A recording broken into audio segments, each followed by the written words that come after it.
I'm painting a wet in wet watercolour, and I'll be doing it from start to finish without stopping. So there's no drying in between, and there's no layering like you might do with other watercolour techniques. I decided I wanted to paint a river scene, and I knew I needed to keep something bright in the middle of the picture, but apart from that, I had no reference and no other plan as I went along. So I'm putting in some light yellow and then starting to add darker colours around it. As I progress, those colours get a little bit stronger, and I'm waiting for them to go fuzzy. You can see how far they're travelling in the water. A little bit of control there, but not too much because you need to let the water do its own thing. It's all about having those colours mixed by the water rather than you over-controlling it. And that's the trick to this. You have to understand how much movement you're going to get when you do this.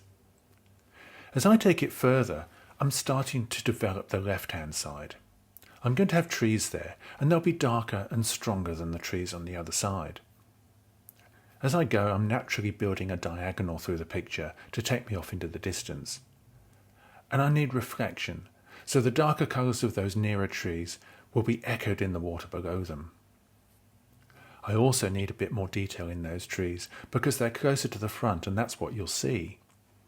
So I'm trying to put in a hint of trunks and branches and things. I've got some horizontal marks going through the water now, and that gives the impression of a flat, glassy surface. But as I progressed, I realised I needed to have something in the middle of the painting to attract the eye, something that was going to break up all the emptiness there. So I'm putting in a couple of old fence posts. These are more precise shapes, standing out against the light, but I have to be really careful as I paint them, because the paper's still damp.